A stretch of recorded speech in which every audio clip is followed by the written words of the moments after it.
Hey, we're back again.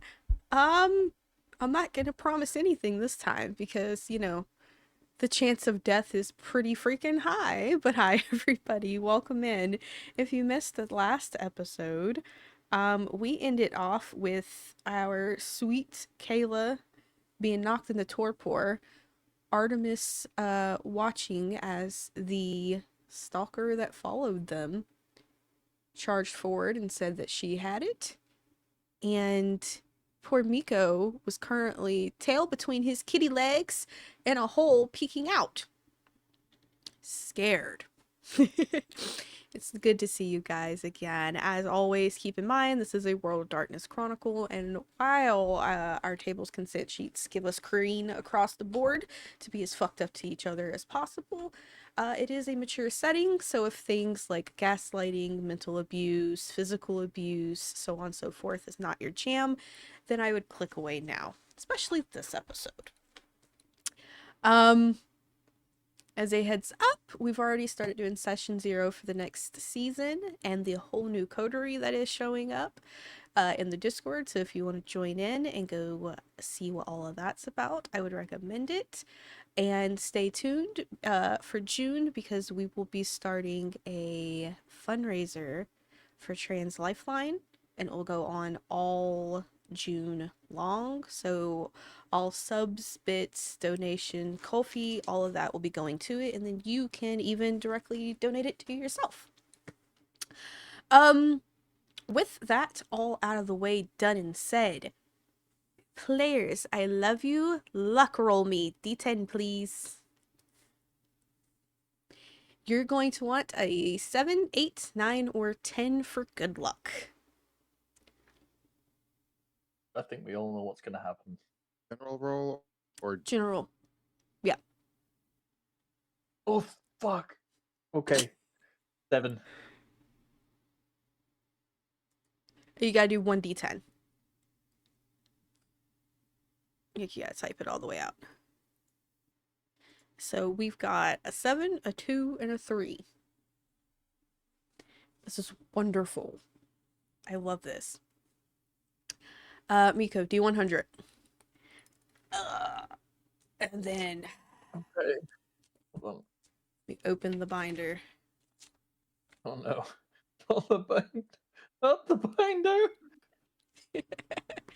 If you're new here and you don't know what that is, I do a D10 as a luck roll for a special event if things are about to get super, super intense and the party may need just a wee bit of help. They can roll a D10. If they roll lucky, then something happens to the party. The more of them that pass the luck, the better the luck. The more that fail, the worse the luck. You got a 10? A 10 on a D100. Okie dokie. Mm-hmm. So, Artemis, you see the itty bitty girl.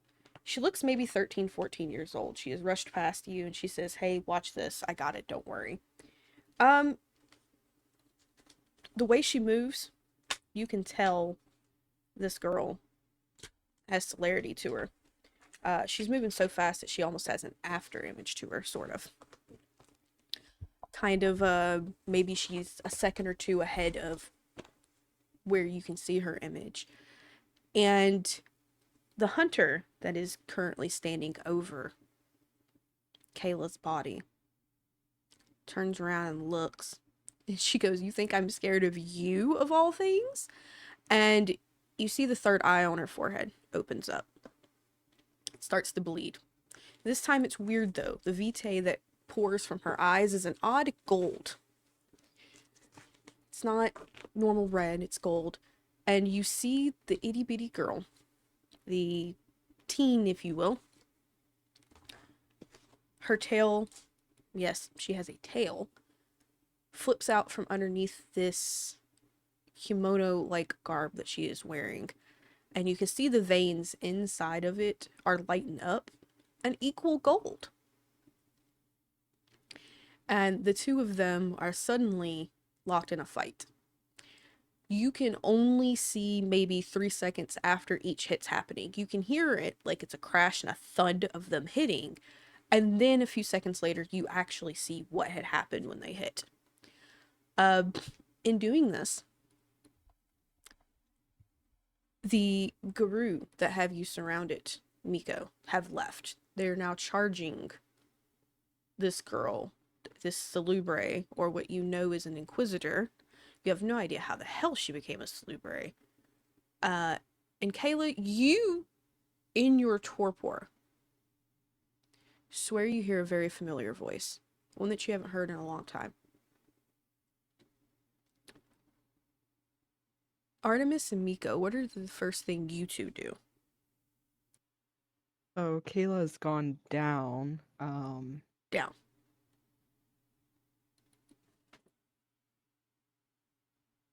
The first thing that Artemis is going to want to do is rush over there to Kayla. Okay. Um, Is that what you're doing? yeah. All right. I'm going to need you to roll me Dex and Athletics 9, because you're running through what is considered a very small pack of Garou who are openly going to attack you for getting closer. You may willpower, and don't forget you are negative to your health pool. You said Diff 9? Yep. Dex Athletics. Yep.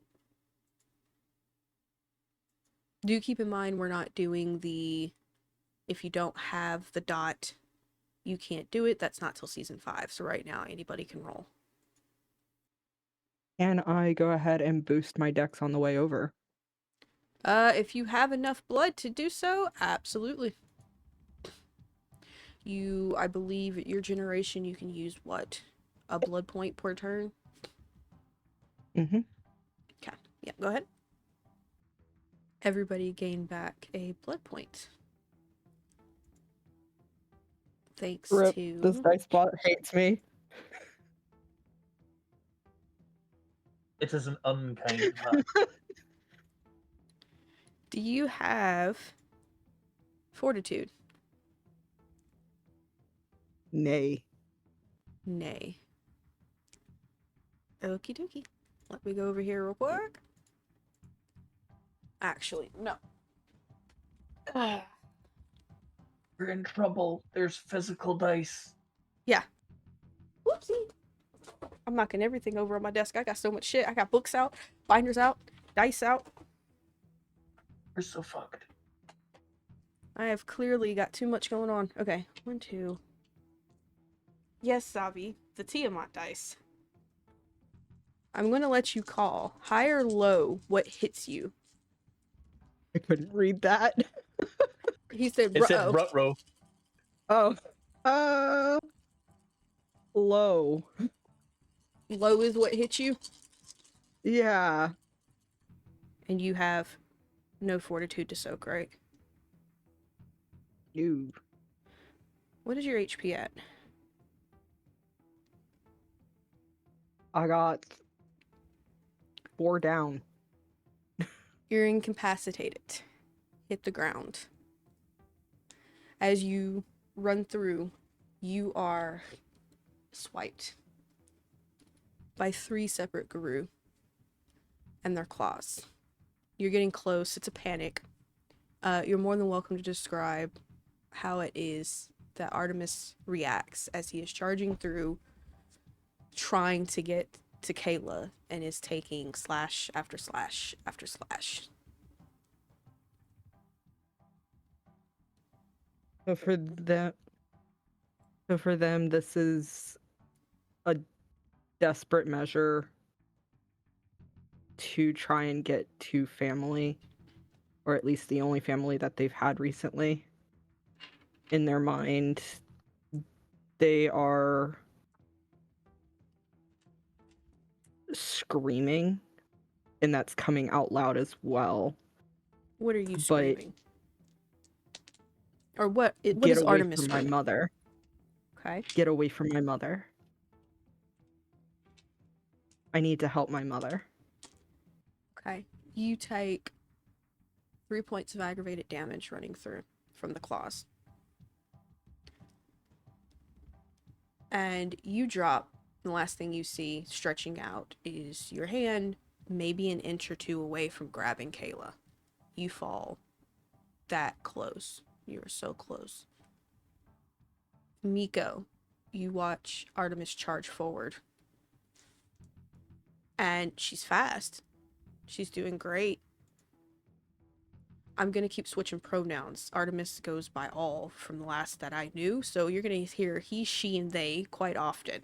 This is okay with the player. I'm just swapping. No, you watch them run forward. They get close enough that you think for a split second that they are going to be able to grab Kayla and get the fuck out of there. And then there's one last hit. And Artemis goes down. Not dead. You can tell they're not dead. It's not a final death. But you know that if there's even a slight hit to any of them, one wrong step, one wrong drop, one wrong anything, they're going to meet their final deaths. What does Miko do? Quick recappy question. What Yes. was the last shouty instruction from the juvenile delinquent of murder? The juvenile delinquent of murder. She said that she has this watch. That's all she said. Right. Okay. Well, she said she has this watch, and I know that obeying her is very critical to my ongoing health. So I will definitely watch. But Miko shall leap Mhm. forward, trying to do a sort of slide in Mm-hmm. and grab the other two and jump back out. Or worst case scenario, cover their very, very fragile, vulnerable bodies with Miko's own. Miko, you made your luck roll. You made a 10. You go to jump forward. You're ready. And Miko at this point, he is living and dying by his code of honor. Of it's always going to be family, coterie, or whoever that you're with over your own being, even if it means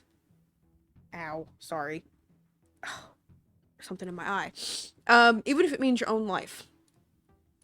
You go to jump forward, and you can see that these Garou they're ready for you. You know that you're not going to make it. There's too many. You're not even going to get close to them.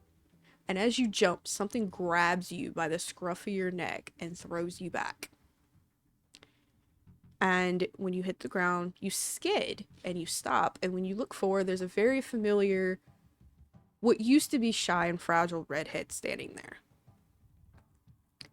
And you can see that there are warts all over her body. And she's smiling. She goes, okay, so you finally got the clue. It's nice that you're here, Miko. I missed you. And it's dawn. Miko will explode into tears. Like immediate blubbering mess. Just like ocean of red.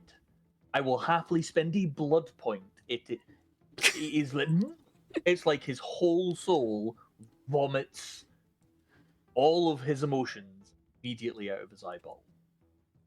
Okay. Just crunch to the knees kind of vibe. Your friend, she tells you that the prince has sent her. And she's supposed to be here to ensure that the girl gets out. And to do that, she's going to need you and your friend's help. Because she is bound by her own clan to ensure that the babies of the clan get out. So she offers you her wrist and she goes, I need you at your full potential, so drink. Yes, ma'am. How many blood points are you down? I am down 1 blood point.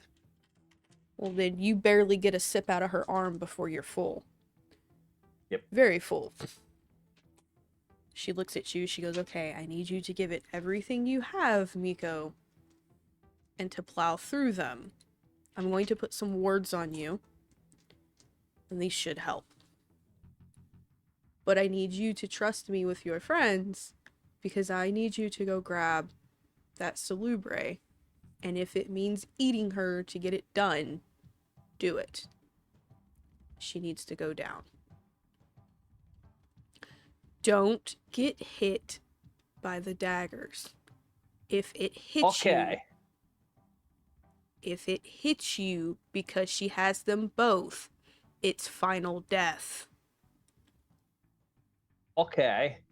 And just in case I die, I missed you. No, we're not saying anything. She cuts you off. She goes, no, no, no. Because one way or another, I'm dragging your punk ass out of here. Oh, I am so fucked. Uh-huh. So, Okay. you see her take her fangs into her palm of her hand and rip across it. She's rapidly drawing on your fur to try and get a symbol that looks oddly enough almost a partial of the Iron Clan symbol. You're not entirely sure, but it gives the same vibes. You haven't seen this symbol particularly. While you have this symbol, you can automatically soak a single point of aggravated damage a turn. Only an aggravated point. If you take more than 5 in a single turn, the ward shatters. And all the points that it soaked are going to hit you at once. You can expel a blood point up to your generation per turn to soak an additional point. For anybody who doesn't know, this is a homebrew pentacle ward specific to the Chronicle that's coming up in July, the Rusted Cologne. So this is not something you're going to find in any book. So it's a quick rundown of what is happening. This is meant to be paired up with the swords. Unfortunately, she doesn't have a sword here right now, so she is relying on Miko. Kayla, while you are asleep,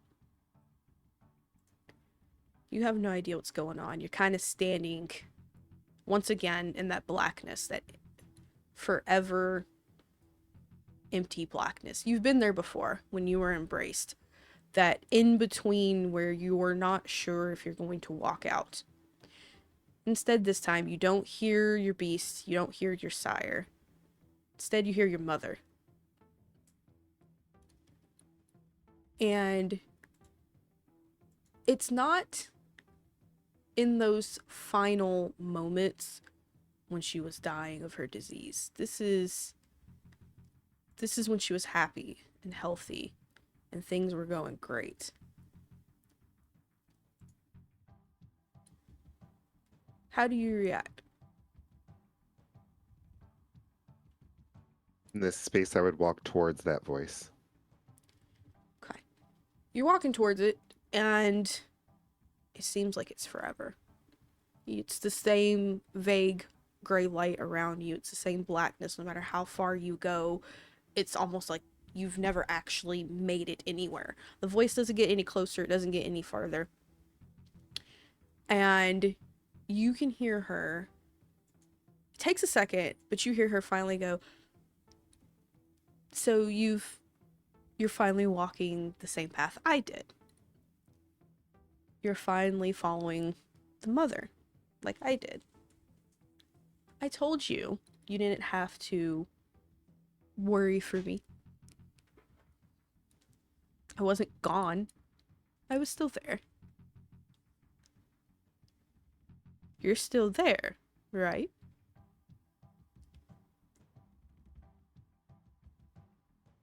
He's just shocked, and she would slowly turn around and just say, "Mom, where are you?"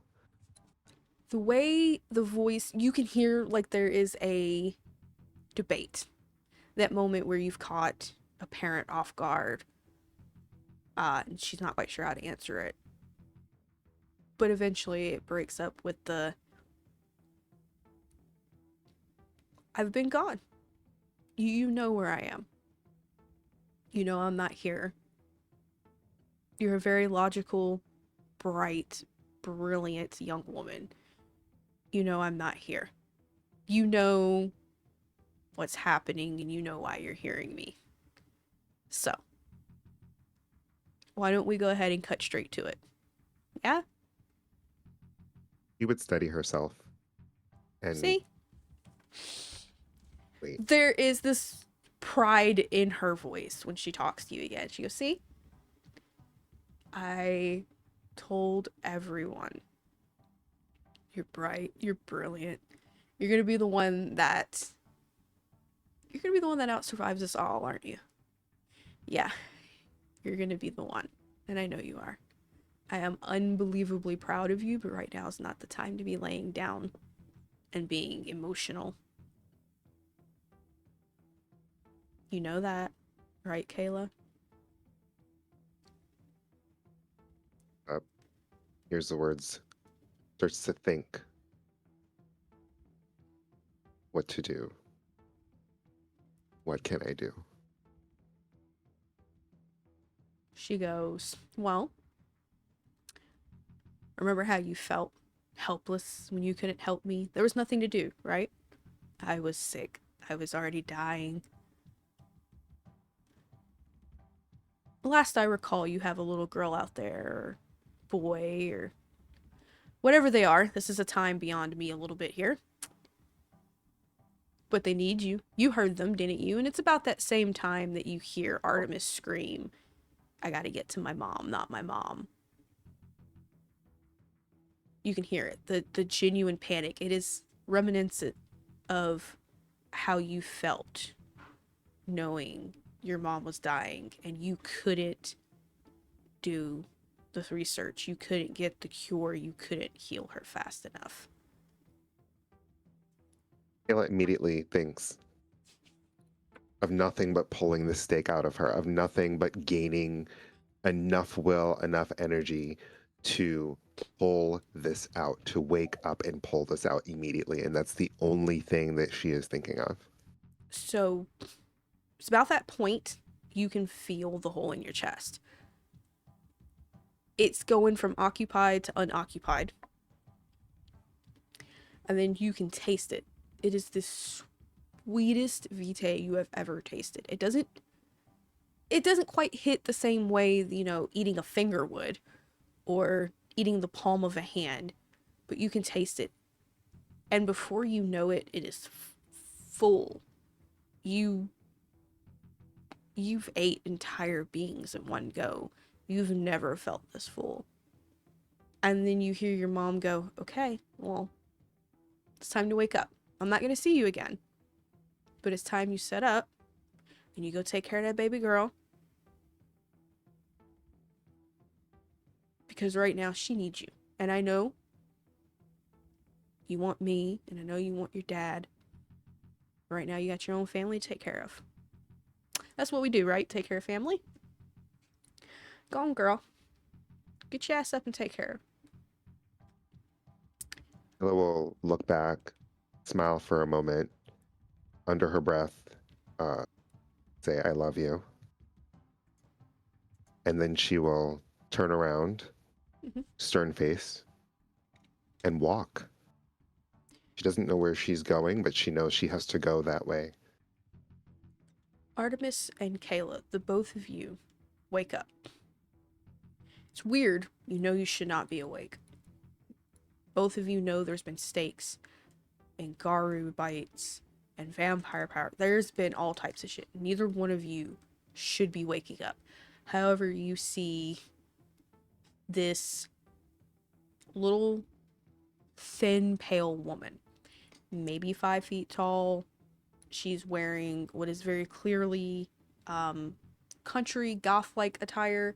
The cute little sundresses, darker makeup. She has these really beautiful orange, dark, almost auburn-like orange hair, bright green eyes. And she goes, okay, you guys can stop drinking before you kill me now. And both of you realize there is a wrist from this girl in each one of y'all's mouth. You do not feel a blood bond. at all, but you feel overly stuffed. Both of you wake up with max blood points, and you are at crippled right now. It's just enough to get you awake.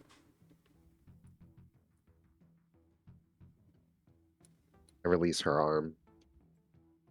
Okay. And try to slide back. She has managed to pull you guys into the corridor that you guys have originally crawled out of. You can see that there's a few Garou yipping and yapping. They're in their lupus form at this point, so they're clearly trying to get down small enough that they can get in.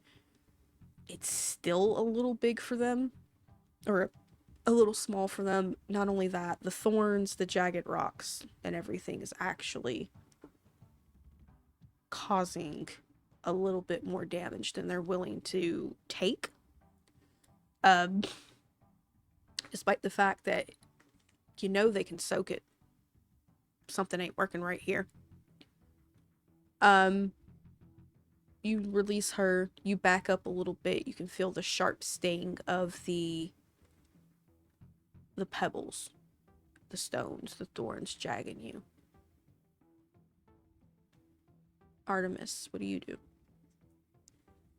On awaking, when they realize what has been said, they're gonna let go as well. But their immediate reaction is to look for Kayla and see them and be like, okay, let's not do that again.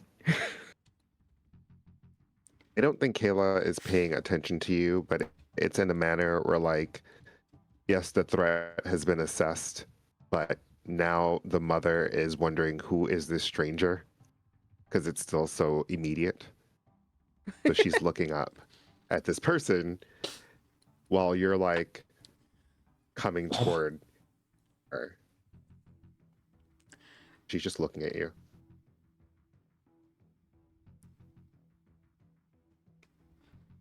She just kind of looks at the... She gets up.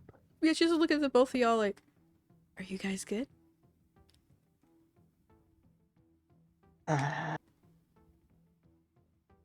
Peachy. And that's just when she looks over at Artemis and she looks you over. She doesn't say anything. She just looks you over. You can tell.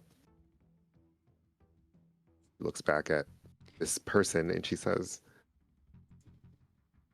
what are we going to do? What do we have to do? How? And she's looks like she's upset. She's very upset.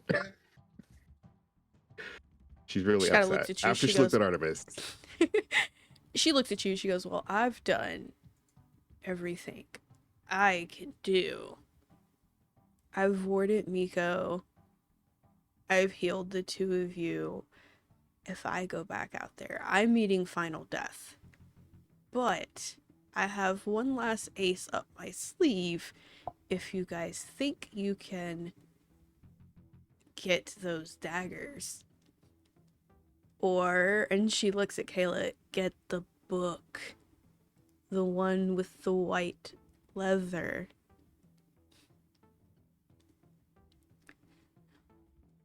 Where's the book? It's the one that's moving and controlling them all.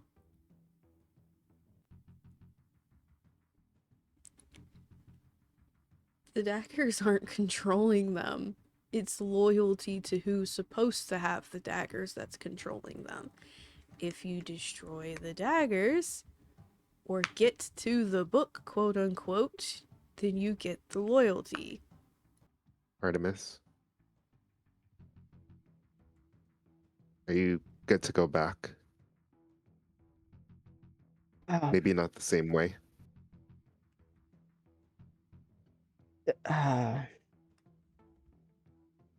You know what? Pause out there. You're in here. We gotta do what we gotta do. Look for other ways to get in besides the one that clearly we came. So the woman, she goes, I can give you guys a way in. I can heal you guys to everything as if nothing has happened, but you have to promise to get Miko out of there. You have to promise to get to the white fur. The big one. You're not gonna miss it. It's hunched back. Its eyes are glowing. It has horns. Get to it. Or destroy those daggers. But Miko has to get out of there. Promise?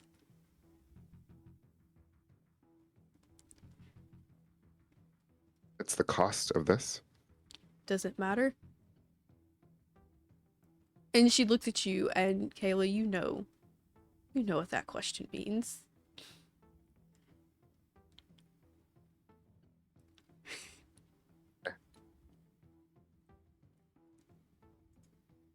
She is going to grab each one of you guys on your shoulders.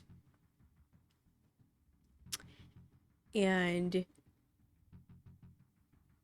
when she does, her hair starts flowing, and it almost looks like it's active fire. There's glowing. Her eyes turn this absolute pitch white. You can see a third eye start to open on her forehead. However, it's not actually there. You can tell it's not actually there. And the hair slowly goes from this bright red to this long, dark black. And very quickly, you realize now what happened to the Salubri that you guys helped. Her body starts to shift and change. You can recognize the old Sumerian, the old cuneiform on her body. And she is going to burn permanent willpowers so that the both of you, over the next 2 turns, because she has to do 1 turn each,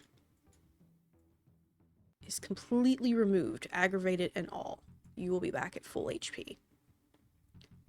And she takes all that damage to herself.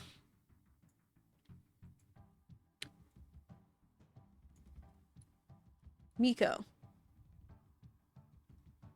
what are you doing? Mission 1. Grab crazy lady murder person.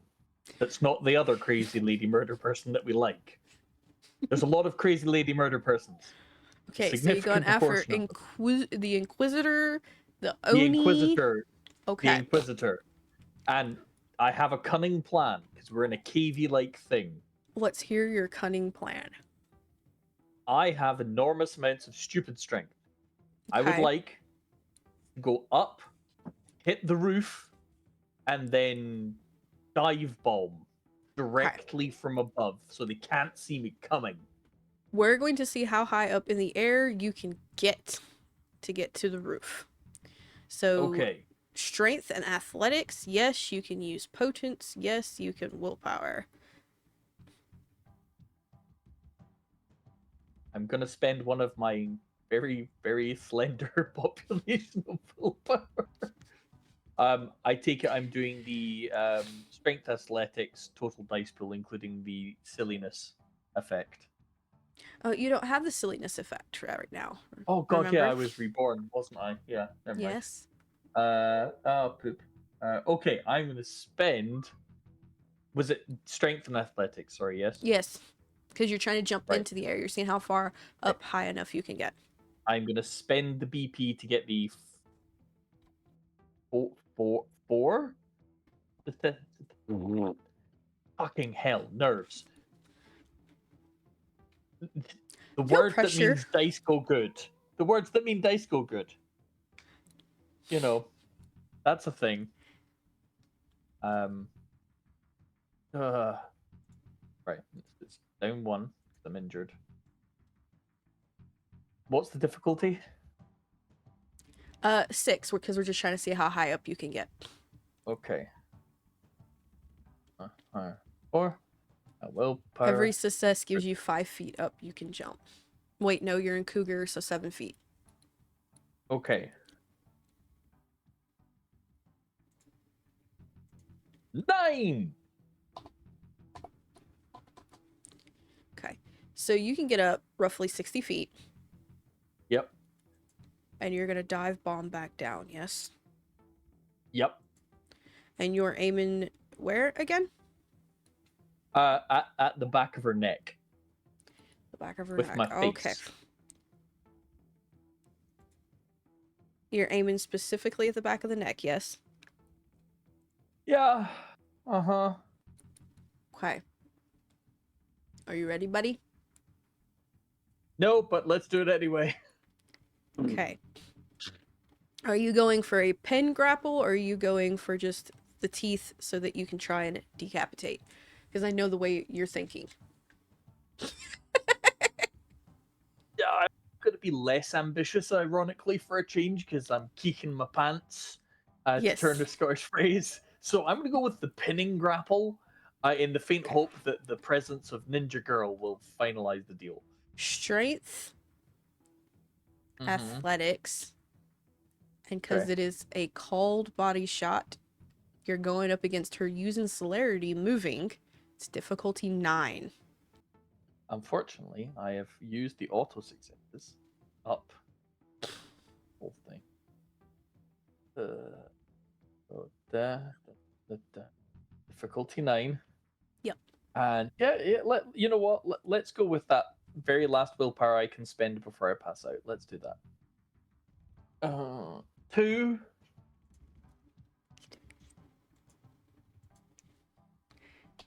Let me see what your chance of hitting her was. Pretty freaking low.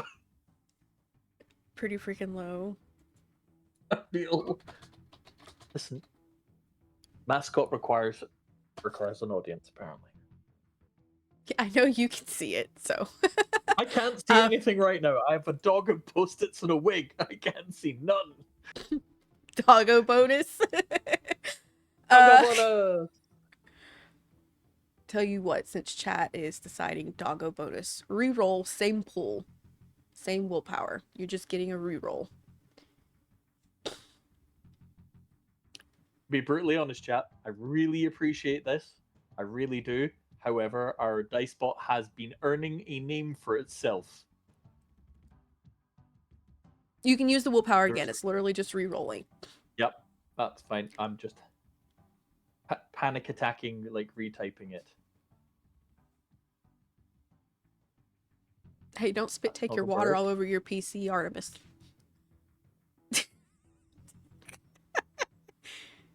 I got 3 successes that time. The dice bish. Okay. Yeah. You didn't. The bish doth protest too much. You don't nab her neck,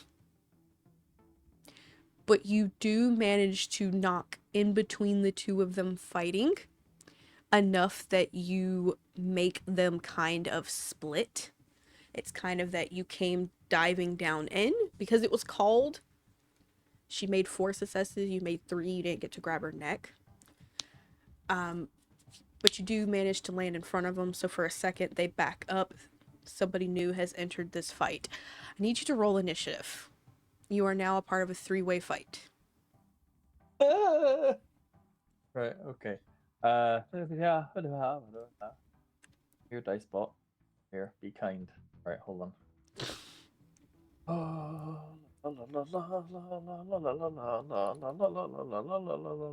that's a lot of dice. Yeah.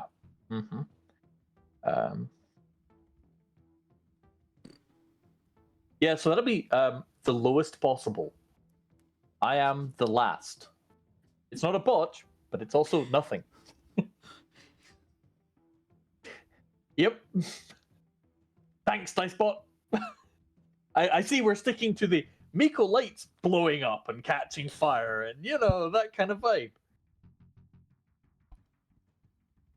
That is perfect. Okay, back over to you two.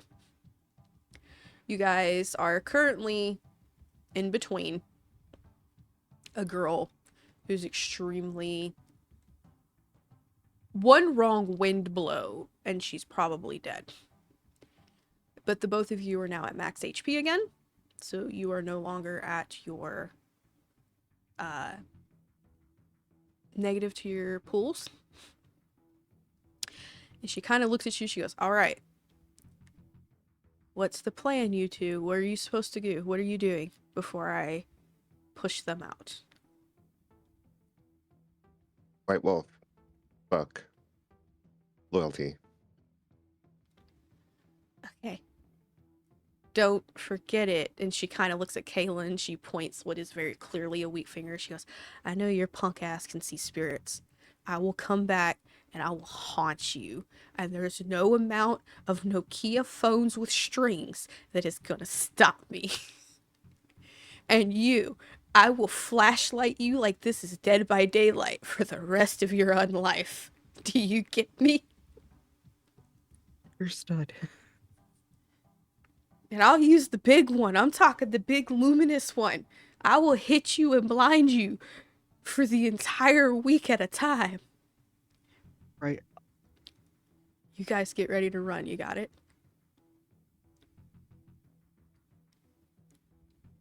Be safe. One last favor. Yeah. Tell Miko I love him. Hopefully you'll be able to tell him yourself.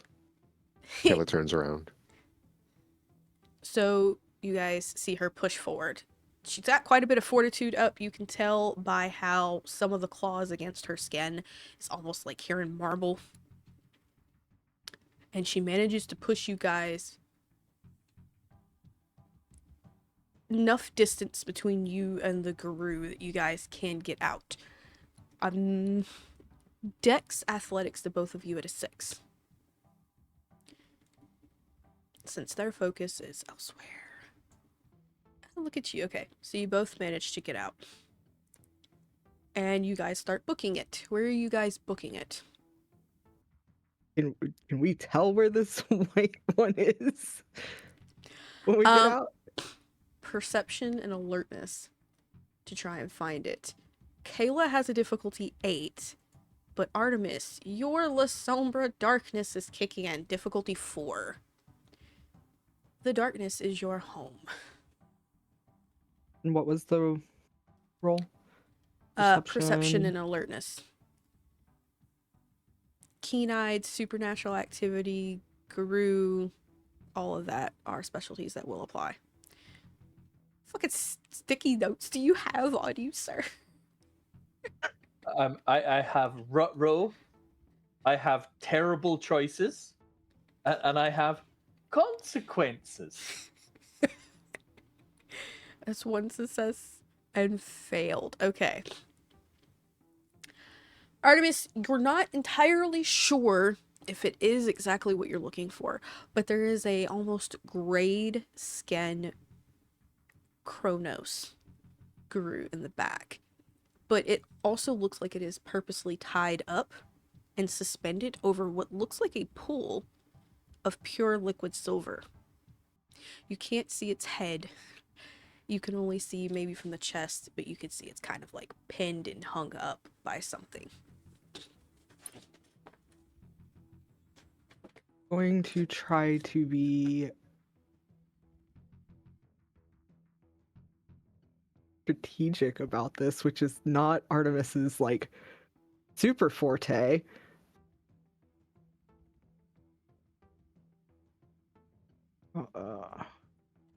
Kayla, you unfortunately can only see what is Miko, this teenager, and a Salubri who is currently whooping their ass. Should I nudge Kayla and be like, "Pool"?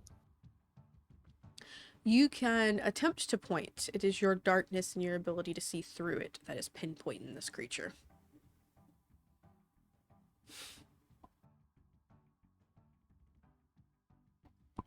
You can nudge a direction. Unfortunately, Kayla just won't be able to see it. Yeah, Artemis is gonna nudge and go, "I see.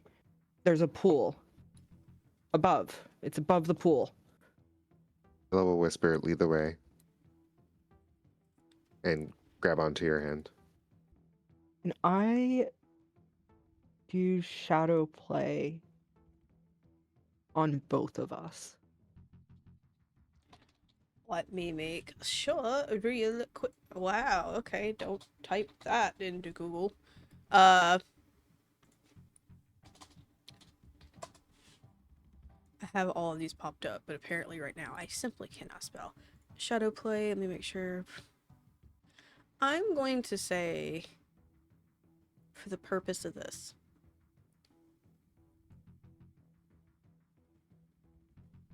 Yes. But because it's not Kayla's power, Kayla's gonna have to roll stam each turn to keep moving within it. So yes, but as long as Kayla doesn't fail or botch, Kayla's fine.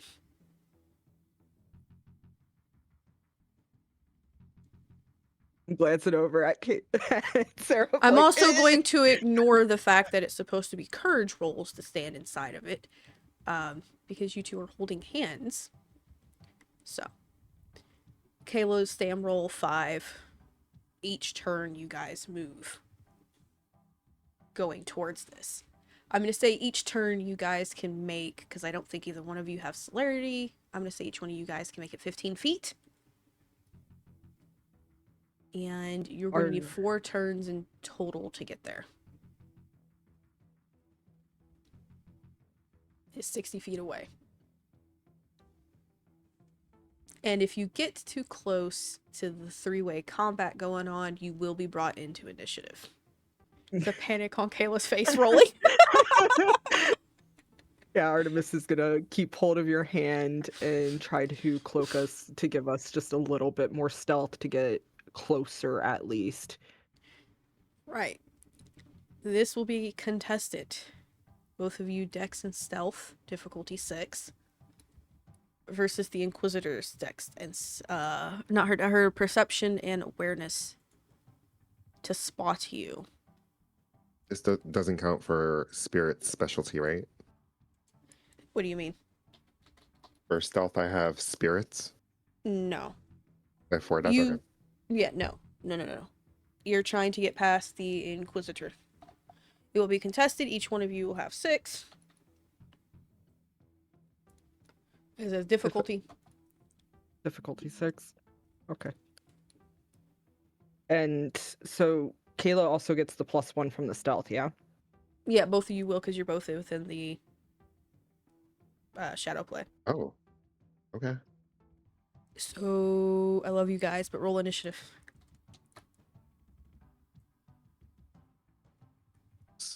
Initiative again, I'm sorry. It is your wits and your dex added together. Okay. Wits and I'm sorry. Dex. I know it's supposed to be Wix. Wix. God damn it. Wits and Dex. There you go.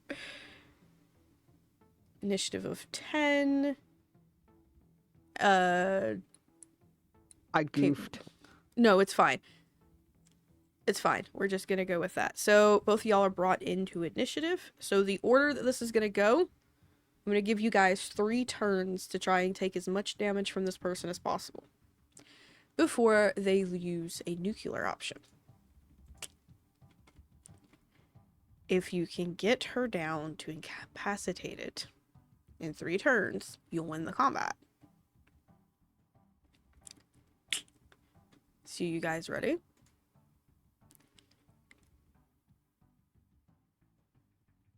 Miko, you're at the bottom of the initiative. So what is it your No, action that's you're gonna bad. do? Fuck. Yeah! So go ahead and declare your action.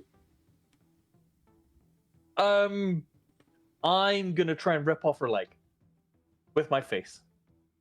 I'm gonna bite her on the kneecap, jaws around it, and rip the leg off. Okie dokie. Then it is, I believe it's Artemis. Artemis, what's your turn? What's your action? My I'm person. gonna go ahead and get some tentacles involved in this situation. Okay, Tentacle Senpai!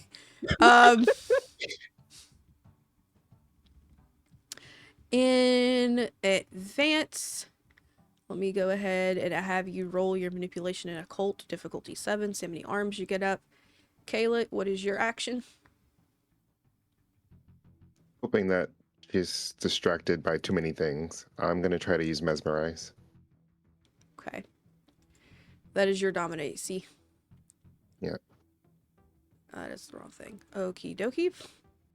Then it is the hunter. Then it is Oni Girl.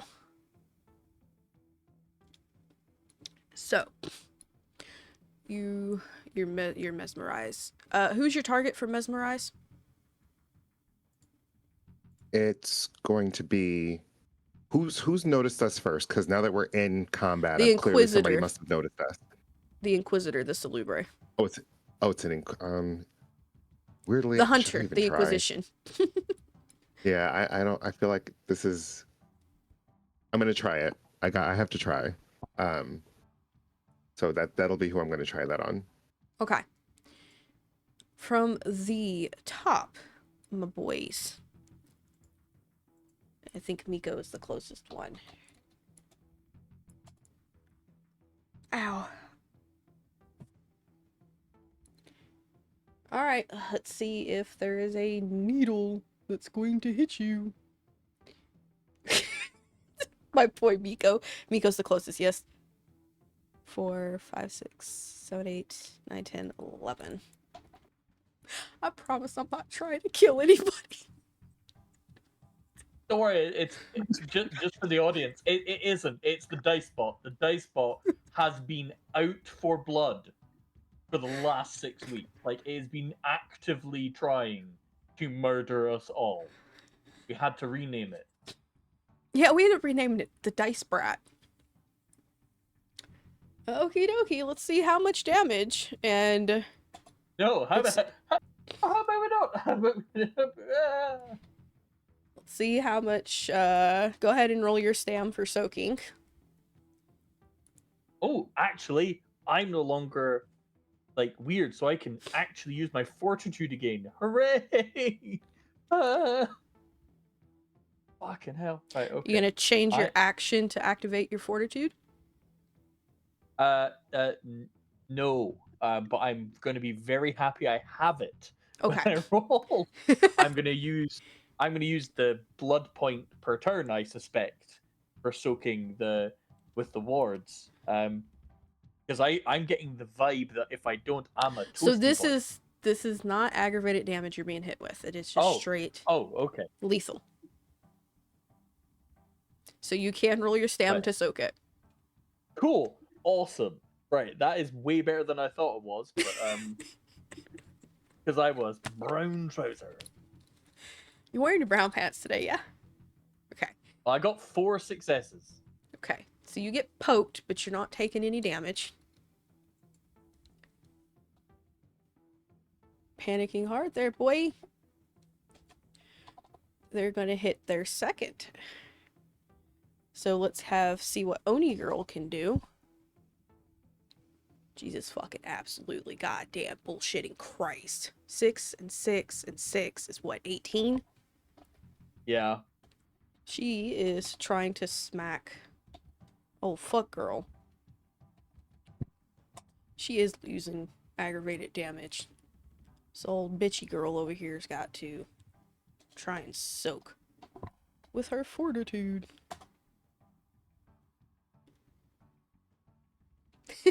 The absolute annoyance. The grunt that the little Oni gives. Believe it is Kayla's turn. What is your dominate you're gonna try and do? You said mesmerize, right? Mesmerize, which is it's versus willpower, so it's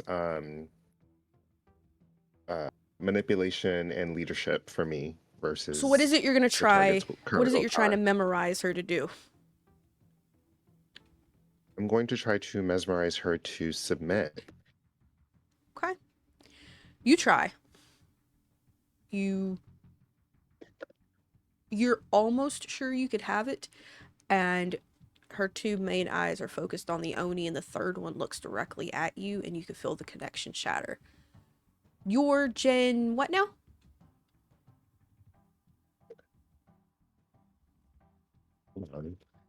I am Gen 11. Oh no. Not even close. I can't even storytell bullshit that.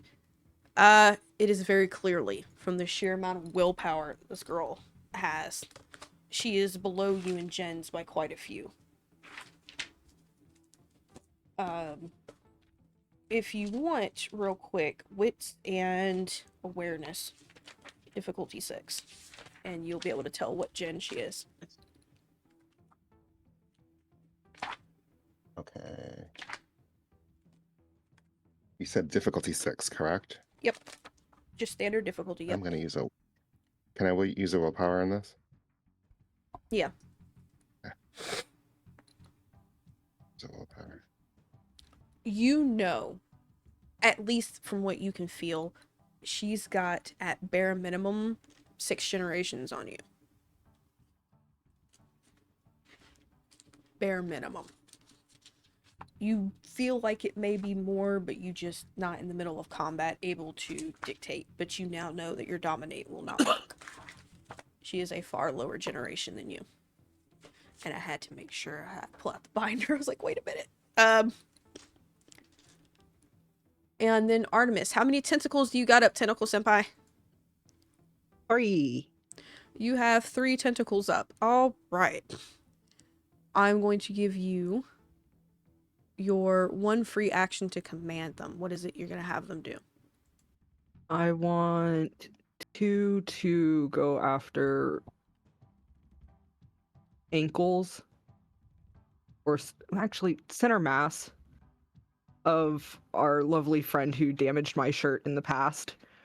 The other, I want to try and see if I can strike the ropes that are holding that gray Garou up to the ceiling.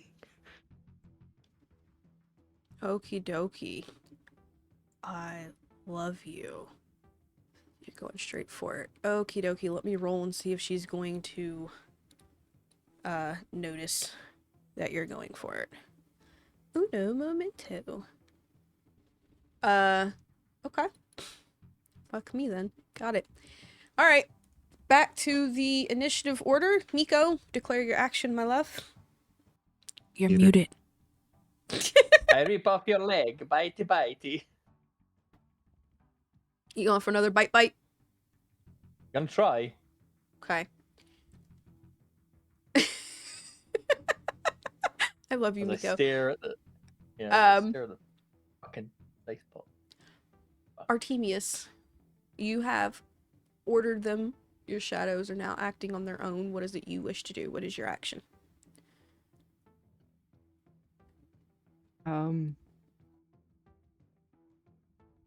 My action, not the tentacles, right? Yes, yours. You've already commanded them. first- I gave you the free reaction to just talk. It's just talking. Yeah. First so off, your action. letting Kayla go.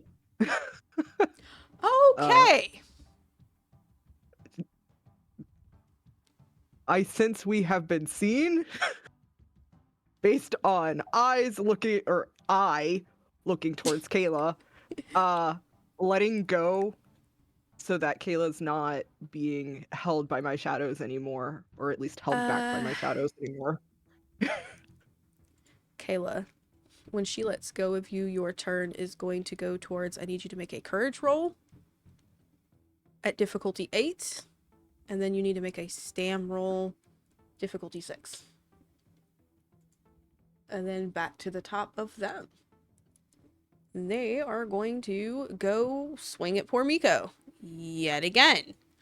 Oh! I see that before I switched off the channel.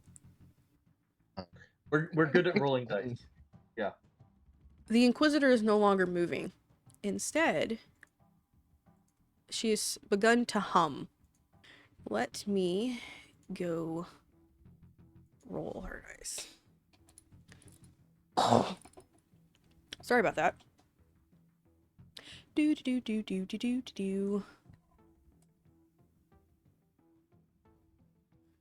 Oh, that's a lot of blood points. As she begins to sing, you guys realize we'll go with her third eye has begun to glow. And all your hits for this turn is assumed to hit. She cannot soak, she cannot hit, she cannot anything. You will have to do more than 3 health levels of damage in a single hit to damage her, however. So, Miko, roll your damage. As in roll to hit first. Oh, you hit.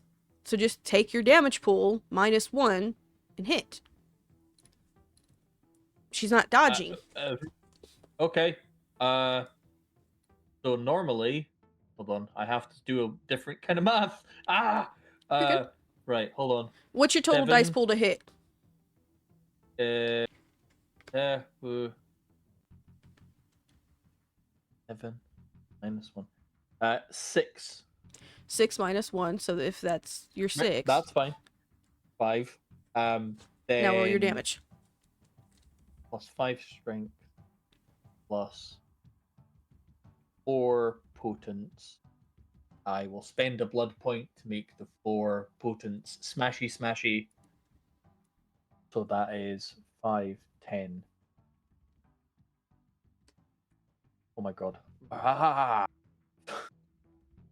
5, 10 +4. Right, okay. Difficulty 6 +4. 7.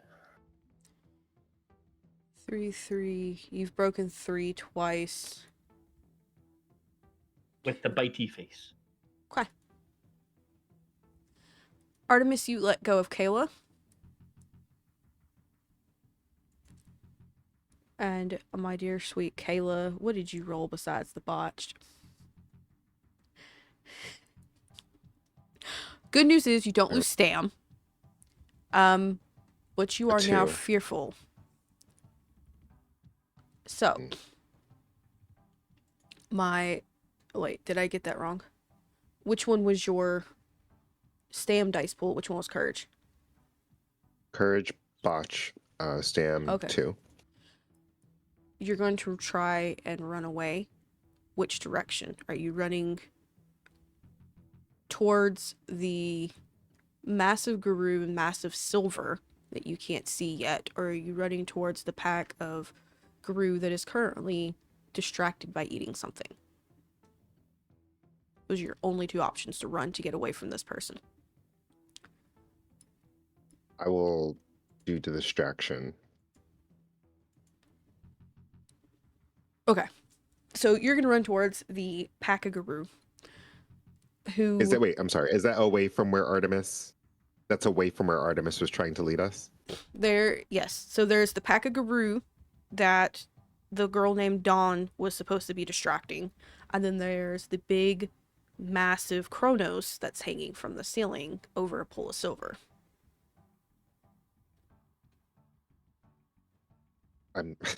Their threat level's the same. Fearful, yeah, if she's fearful, I think she would go towards the least dangerous. To her, it would be the distraction. So she would probably head back. She was like, I'd rather take the lupus. I'd rather not fuck with the Kronos. Got it. Back to the top, or back to the bottom. Miko, what is yours? I'm gonna roll Oni Girl real quick. What is the state of Inquisitor's leg? You're biting it. Off? Right, okay. I would like to sever said leg. You're going to sever it? Go for it. By trying to bite through. Biting through it all the way with what's in her leg. Difficulty 8. Roll to crunch it. Give me a roll. Okay.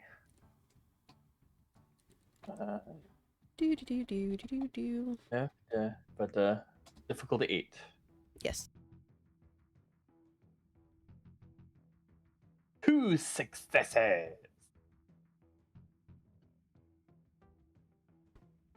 2 successes. You get through, you hear a loud metal crunching. Your teeth hurt.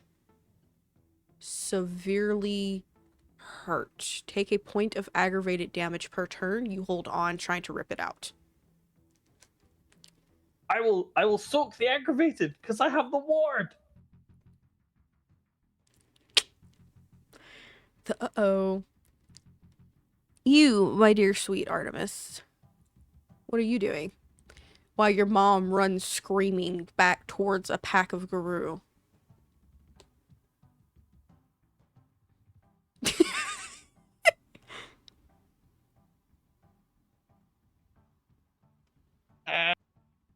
This is your final turn, by the way, guys. Remember that. We've done 2 damage. You have So no idea far how on- much damage you've done. Oh.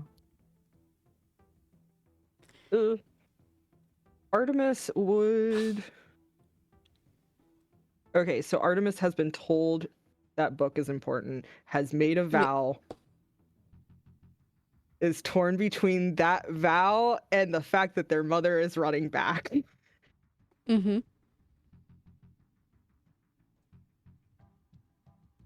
But their mother did tell them also to go after that book.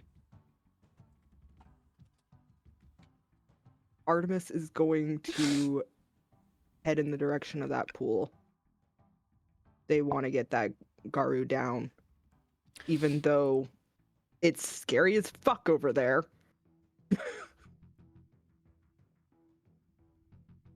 Make me a courage roll. Difficulty 8. Or burn off a permanent willpower point to make yourself, through all odds, determined and to get there. Gonna burn off that willpower point. Okay, go ahead and wipe it off. Do take note for your season 5 downtime that you are, in fact, down a permanent willpower point. You get to the Garou and you realize that if your tentacle, which you can now hear chains being rattled by it up above, you can see it actively try to do it, try to take it down. If the chains that are holding it up breaks, it's falling into pure silver. This silver, oddly enough, is in a constant state of liquid. You know that's not normal. Something's keeping it liquid. I know you're laying out all the pieces for me. I'm just slow. Okay. Okay. Okay. I got you. Intelligence roll. We'll do intelligence and occult at a difficulty 4. 3. Okay. You're not quite sure what the fuck is suddenly smacking you in the head, but you kind of put 2 and 2 together. There is something, and you're going to assume it's the light. A light that only you're able to see thanks to darkness. Thanks to being one with the darkness, is keeping it heated to the point that the liquid, that if it hits, and it splashes and covers those lights, that silver is going to cool in a matter of seconds. Which means once that Kronos falls into it and the lights are put out, it's going to be seconds before it is locked into a block of silver. It's going to end up killing it. The lights need to go out. Going to start trying to knock down lights. You're going to start knocking lights down. All right, La Sombra. Okay. Roll me a dex. We're going to see how fast you can move to get them down while Miss Oni hits her. Best dex? Yes, difficulty 6. She's going to go for a second one. That way I can do all damage in one go. 11, 7, 18. What you get, Sweet Pea? 2? 2. Okay. Kayla, you're far enough away from the black inkiness that your daughter has done. She has decided to ink herself yet again. Doing so, it caused Mom to panic. Forever will be called inking her. Protocol ink self. You're far enough away. You turn back to look at the fight, and you can see what is very clearly a halo that has begun to go around this Inquisitor's head. And it is bright. It feels like sunlight is starting to pop. You know that if this lasts even one more minute, all of y'all are gonna fry. she's practically doing a suicide bomb. What do you do? Are there any of the the loop? Okay. No. Moment for above table. What's up, baby? There's a lot happening right now. I can do a quick recap of Kayla, everything going on if you would like. I don't think I need that. I think I'm trying to figure out Kayla's Mhm. social build, how Mhm. that's gonna work right now, because I don't have a weapon. What is around us? Things have to be destroyed, I imagine. So is there anything like on the floor, piece of wood, something? There is what looks like the eggs, the buds that are hatched down. There are the vines laying down. You can see where there are other inquisitors who have been killed. So whoever they are did make it this far. There is the lupus that are currently chowing down on something that's maybe 10 feet behind you, and then 15 feet in front of you is Miko, who is biting into the Inquisitor, who is currently almost like she's praying. The daggers are on her side in her belt loop. I'm gonna And go she's for the praying. Inquisitor. I want to go for the And then, Inquisitor, and I would like to bite her. are you sure? Is there anything around that I could bash her head in with, or stab her with, or something other than that? Like, Yeah, is the there is dagger's there? on her side, unguarded, in her belt buckle. Okay, I will try to grab for the daggers then, and hope that I don't die. I will try to grab for the daggers. That's what I'm gonna do. I'm just trying to figure out like if there's anything else, because I feel like her reaction time is a lot quicker than mine's. So she might kill me, but Dex, yeah. Oh you well. go to get close, and the little Oni girl looks at you, and she realizes what you're doing. She goes, "I'll grab the other one." Got it? Okay. And what am I rolling? It is your Dex and your athletics to quickly snatch.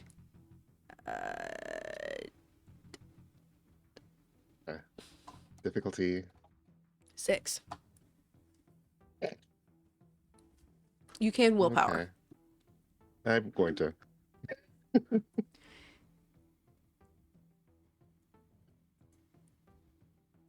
And you got what? 2. 2. Everybody go ahead and grab 1 willpower back. And then take a breath. Because the both of you each managed to grab a dagger from each side of her. The little Oni girl has 1, you have the other, and almost instantly, the halo is gone. The room goes from a really bright heat, to a coldness. Miko! You are biting into her when this goes off. Go ahead and soak 1 point of aggravated damage, but I need you to roll with your fortitude to soak the other 6.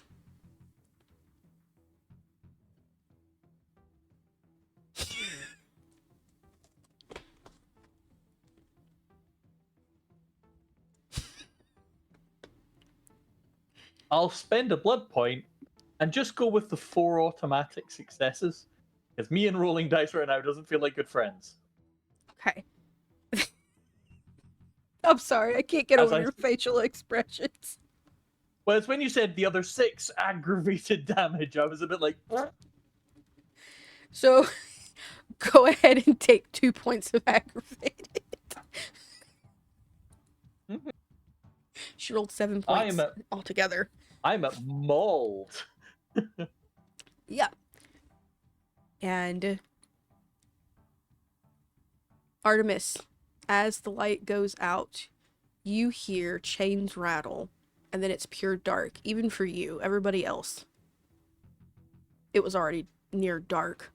Now it's just near impossible to see. You all hear a loud thud. Then another thud. and another thud, and it starts picking up pace. And then you hear the Inquisitor, and it's almost like she's sobbing. And she goes, "It's y'all's fault. She died. It's y'all's fault. My sister died. And now I'll never have her back." There is a loud roar. Kind of an understatement in that term, as the ground that you're standing on shakes.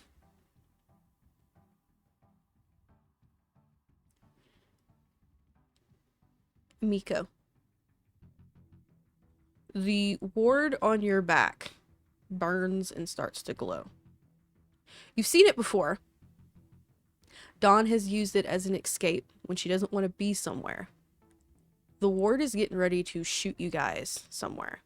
Or at least anybody you're touching. I'm still in cat form, so it's gonna be like, you know. Rare. So, who are you grabbing? Kayla and Artemis are more than 25 feet apart. You can only grab one. The cats are real stretchy, right? Oh fuck. Kayla is roughly 15 feet away from you. The only girl is roughly 3 feet away from you. And Artemis is roughly 25 to 30 feet away from you.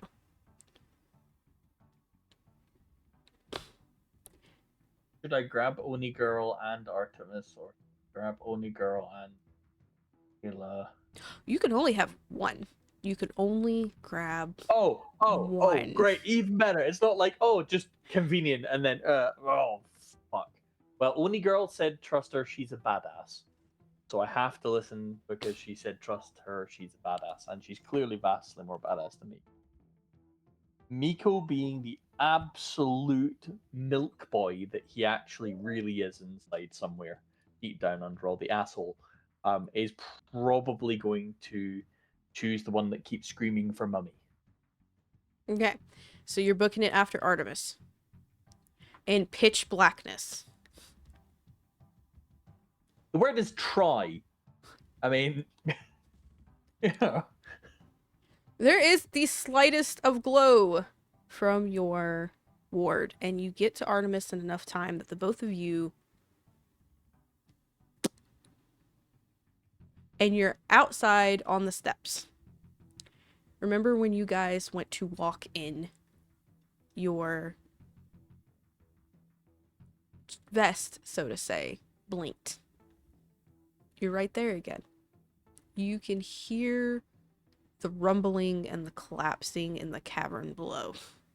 Kayla, you can smell blood. It's a lot. You can smell the enticement of it, so you know that the Salubri has been ripped apart. You can smell the blood that you have drank previously, that really rich. You can hear screams of what sounds like women being ripped apart. And then you feel the smallest hand ever kind of grab your wrist. You can feel the dagger shoved into your hand. And this sweet little Japanese accent goes, "Hey, I need you to get these back to my mom, okay?" Okay. And then you can feel yourself fall. And between Artemis and Miko, Kayla's body bounces. I think before she falls, she would be surprised and look back, and there'd be a sad expression on her face looking at this child. So when you get there, the church is rumbling. The whole dome is about to come down. You can feel it. The glass from the murals are starting to shatter. The pews are jittering. And in Kayla's hands, you have the 2 daggers, but you also have this pure white fox mask that looks like it's been shattered and fixed by gold. And it's the little mask that the girl has worn this entire time. All three, all three of you. Dex and athletics for dodging as you're running out of this place and not getting pinned down. What difficulty? 6. Would this still be considered boosted dex? Yes. So I will let you guys go down the list from Miko to Artemis to Kayla. Go ahead, get as dramatic with it as you want as you're running away and what your character's thinking dodging. Miko, you I mean, yeah. know who the girl is and you know what's about to happen. And as you're running, the vest does slide off. Like, it unhooks itself, disengages, and falls.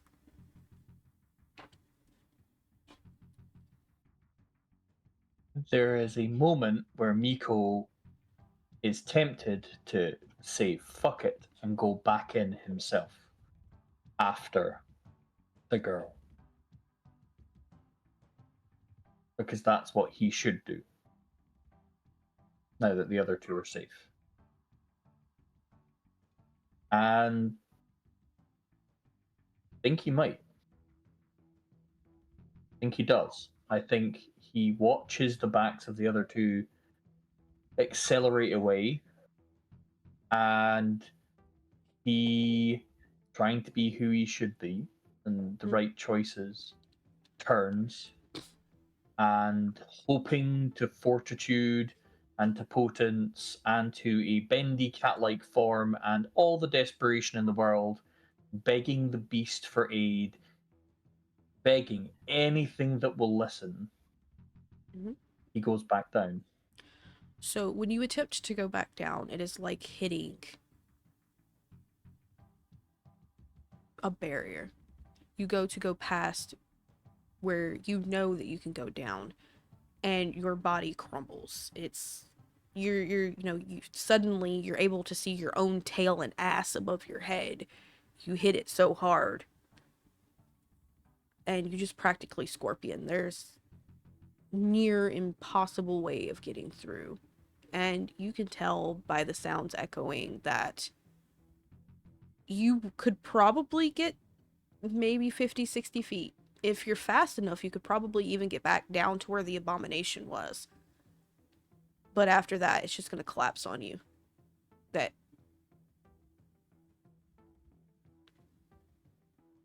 there's no way to get back down that far enough that fast.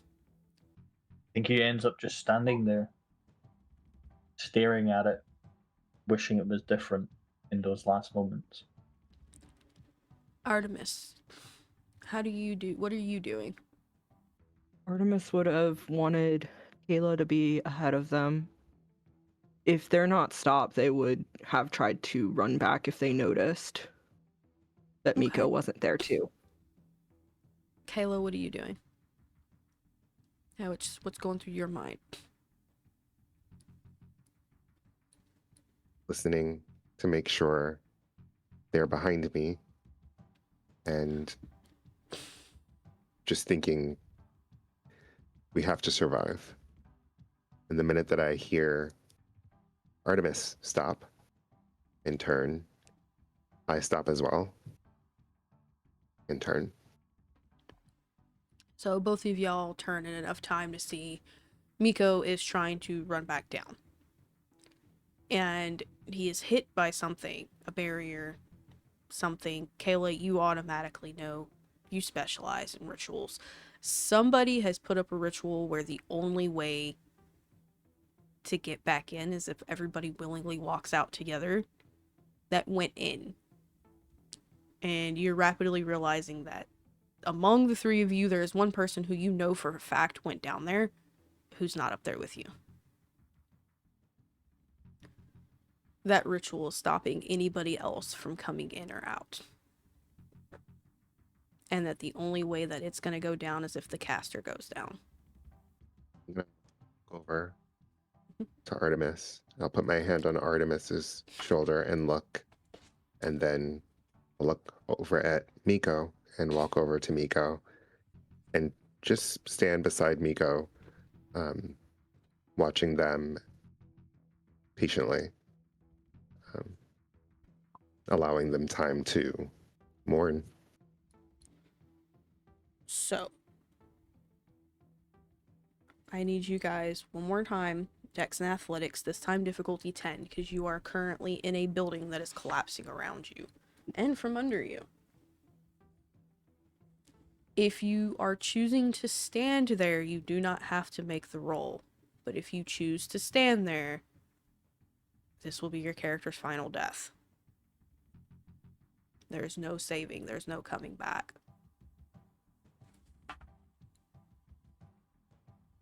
Said Dex and Athletics, difficulty 10. Yep, you may willpower. Trying to make sure everybody rolled. Hold up. Okay.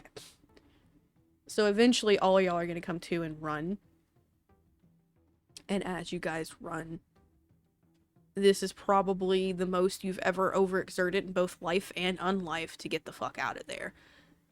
The ground is actively collapsing under you, and whatever these weird plants were that were down below are reaching up through the ground and wrapping around this church and practically pulling it under and collapsing it. And you guys get outside through your epic montage. If you'd like to describe how your character is dodging and getting the hell out of there with pews and lights and glass, by all means, please go ahead. Do you want to, Miko? Go, Artemis. Artemis is ready. Go, Artemis. Give us it. So, Artemis, when Kayla walked over and they see both of them just standing there in this situation, they're going to yell out, "You promised!" And then yell out, "I fucking promised!" I can hear the tears. And they're hoping that that means that they're going to run when they go to do so.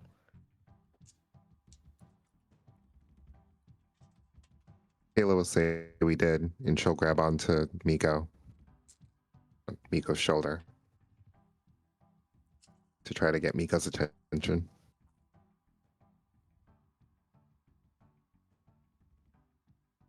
She'll pull Miko's arm slowly.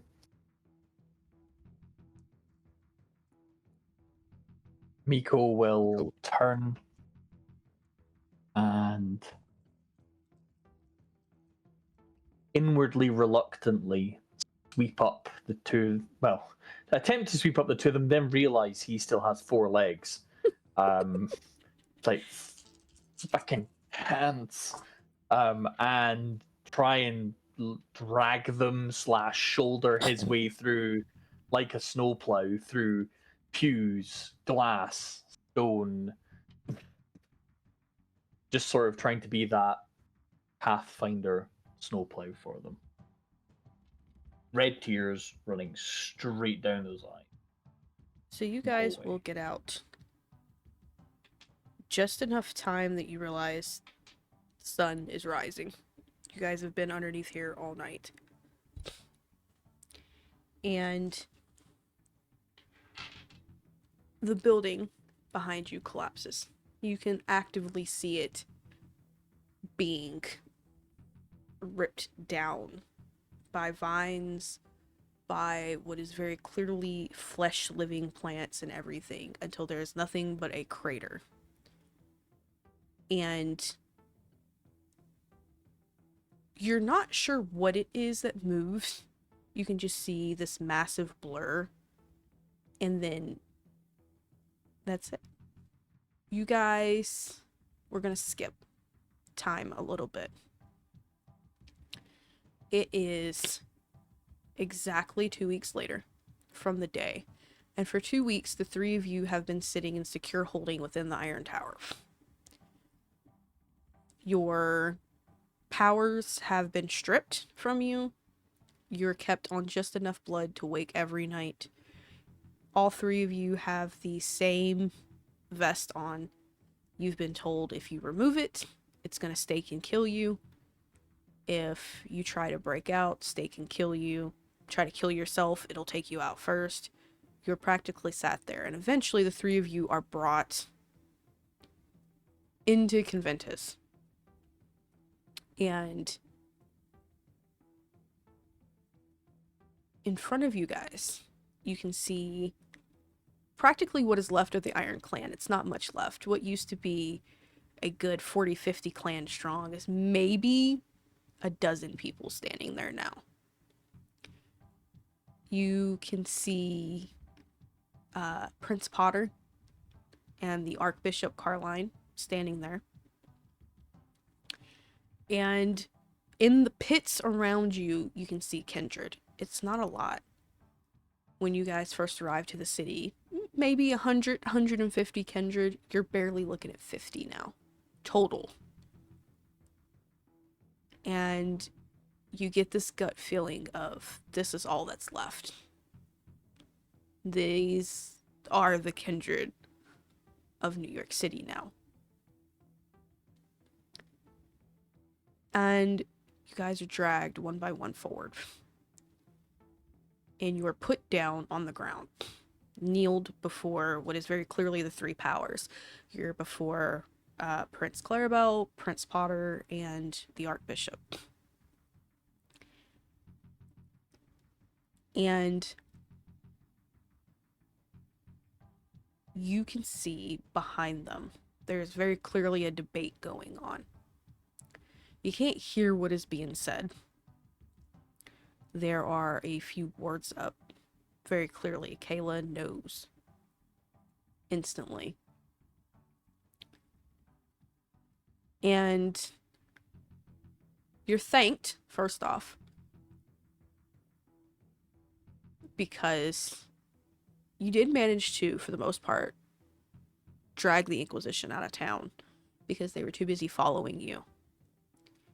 You are thanked because the Black Spiral Dancers were heavily targeting the Karen at Central Park. And that in collapsing the garden in Montreal, it took the rest of the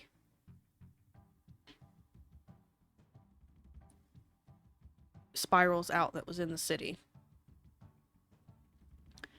And it is only because of your good deeds that you are not getting your final death. Fuck you, dice. And a pool of 10, 9 ruled in your favor. About fucking time something did. The one time the Tiamat dice don't have my back. Might have to retire them for good now. Just kidding. However, you have still broken Iron Laws, and you've still broken the Masquerade. So something will have to be done. And they give you guys the option of who wants to get their sentencing first.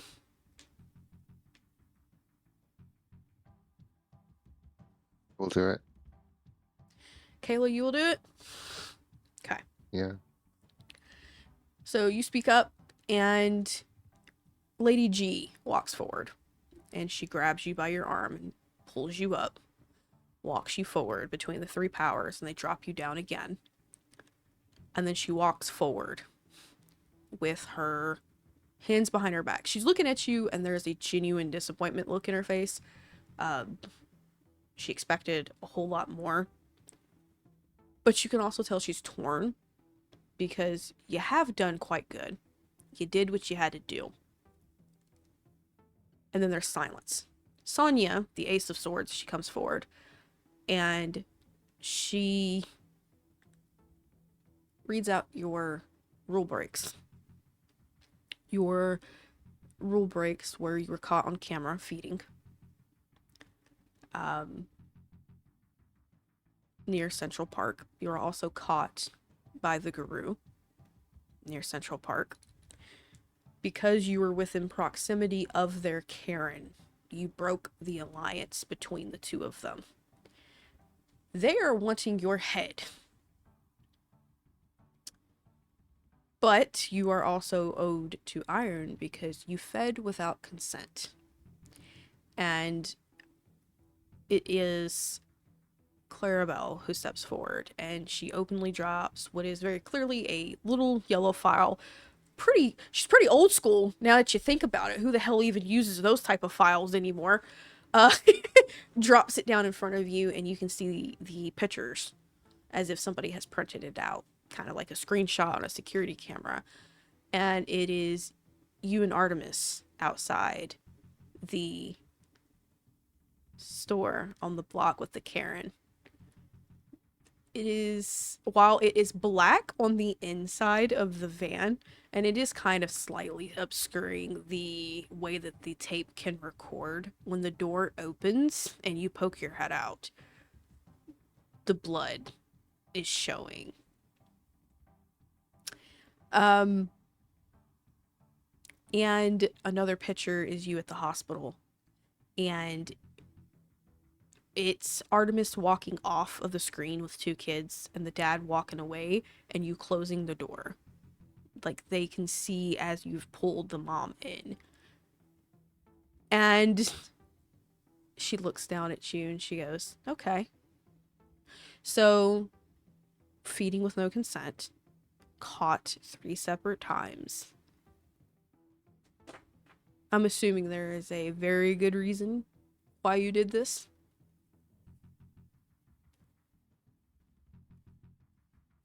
I will take my punishment, but, and I'm not making an excuse when I say this, the situation was very chaotic.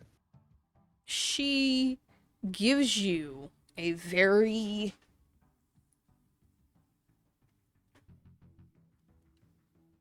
unsure like glance. You're not quite sure what to make of it, is probably a way better wording. She goes, okay, so every time something chaotic happens, should I expect you to lash out and eat another person? Is that what you're saying? Let me be more specific then. No, it was a yes or no question. Apologies. She looks at you. No. So then there's no excuse and no reason for it. You were just hungry. I'm assuming your beast decided, hey, this is what we're gonna do. Right? My beast took over. That is correct. Not an excuse. Okay. Okay. If death is what's called to me, then for my clan, I don't want my clan to look bad, then that is what happens. You can see as if she was going to debate the death, and then you said, I don't want my clan to look bad. And you can see for a split second that in that pretty blue and green combo eyes, there's a slight gold that shimmers. And she looks at you, she goes, no. Your punishment. Not only will I remove your fangs for the next 3 months, so I hope you really enjoy smoothies. And I mean all of them. I will ensure Anton removes each and every fang from your mouth.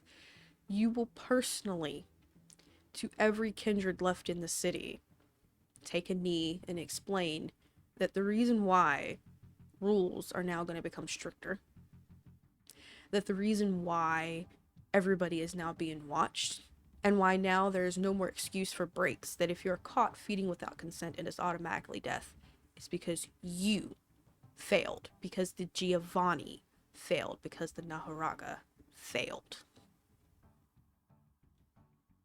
And That is you my crime. see Lady G.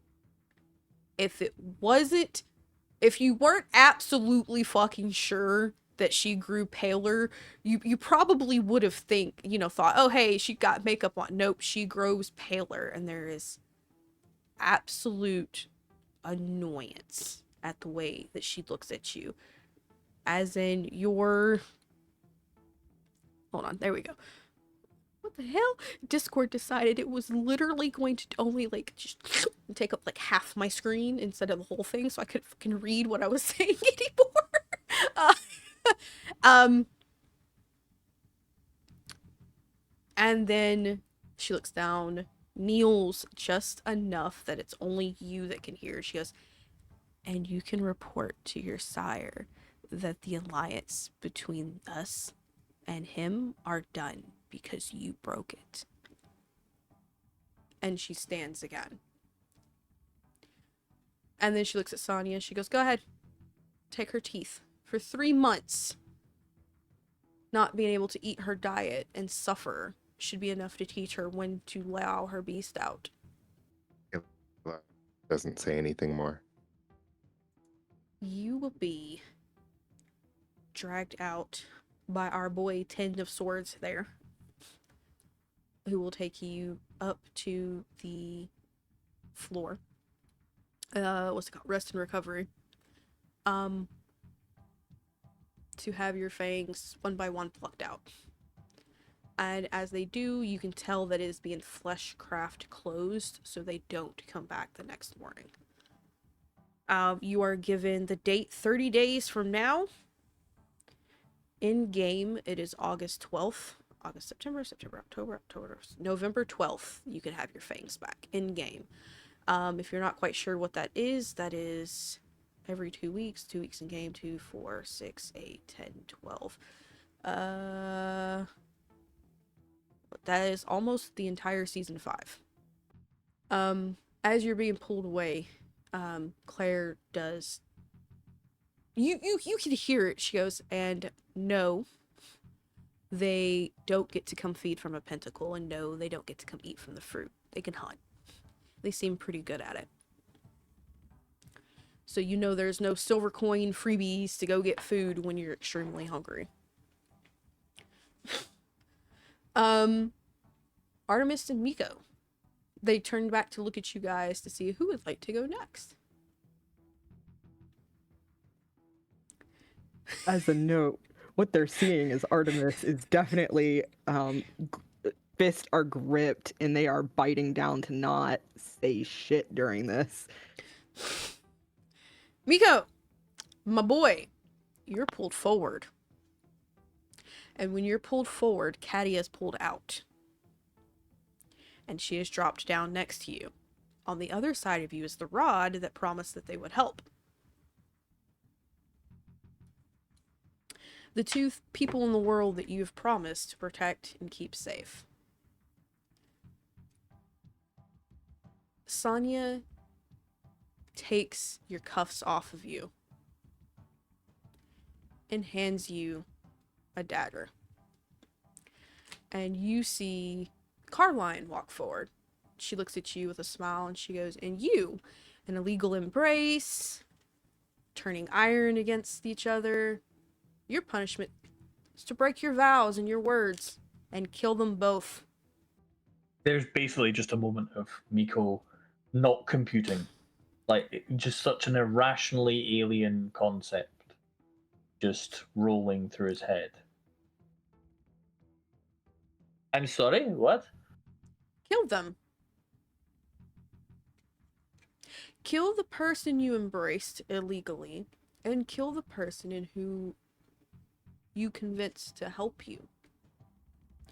Kill the people you promised to protect, because you can't stop breaking the laws. Not to be that guy, but could I Kill them. make a counter offer? What's the dagger made of?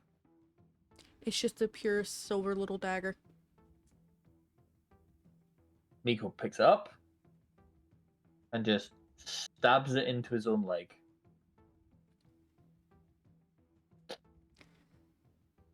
You see Carline reach down and grab Katia and rip her arm clean off.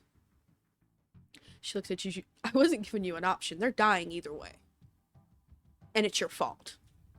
We're just being nice enough to let them, have a nicer way out than what we want to do. Sorry, I'm having to have a moment here to process. You're good. I need to blow my nose anyways. Hold up. All right, there we go. If you will not consider the eternal servitude of Miko as sufficient recompense in whatever way you see fit for this place, then I will do it. But I am sincerely offering my eternal servitude for their lives. You Both. can see Carline smirk, and then she starts to laugh. She goes, "It's really funny how you think you have any say in this, Miko. I don't. I'm just asking because if I did not ask, Do your punishment. No words. Do it." And you can see both Katia and the Rod, the Knave of Rods, kind of look at you with that look of they don't believe you will do it. They believe that you will be able to find a way out of it. Miko has always found a way out of it. Miko has always gotten away. Miko's always protected them. Miko has never broken his word. Miko sincerely contemplates killing himself instead. But is 99.9% sure that won't actually save them in any way, shape, or form. No, it has been made very clear that one way or another they're dying. So Miko will very carefully turn to his injured longtime companion. Mhm. Stare her in the eyes. Say, You just see her, she really- smiles at you, she goes, "Miko, we don't do that sentimental shit. If you're going to do it, do Well, it."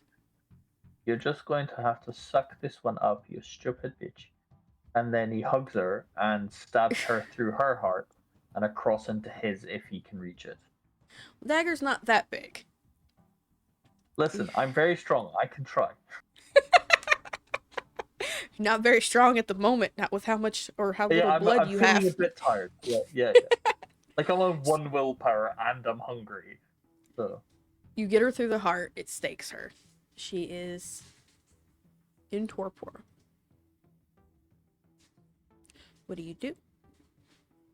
You know it's just a single point of damage from here on out. gently lay her on the ground. Okay. And very, very gently. So it's imperceptible. Close her eyes. Cover her ears with my hands so all sound is deadened. And slowly twist. She is met with the final death upon the snap. And you know by how quick her body practically turns to ash. And you turn. It's time for the rod. And this person looks at you and they goes, "Kill me. I don't care. I'm gonna go see my best friend now." I'm And sorry. I'm not Miko laughing at y'all. sighs. I'm not laughing at y'all. I'm sorry. Somebody said something in chat. Yeah, I'm glad because that was like, whoa, like, whoa. It's okay. We needed that moment of breathe anyways. I mean, you did. I need like a transplant or some shit. You should like literally. I've been tracking my heart rate this entire time. It looks like a fucking yo-yo. I'm sorry. Miko simply spins and with one fist smashes it straight through their head, deliberately splattering it across Caroline if possible.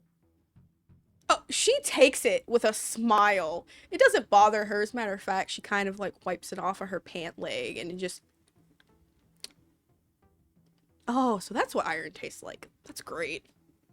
Miko, I need you to roll me a path rating, please. 2 times. At difficulty 9. I don't see this going well. I'm gonna be honest with my incredibly powerful 3 dice. If So, you fail it, you lose a path rating. well, I botched the first one. Failed the second one. What is your path rating before this? 3.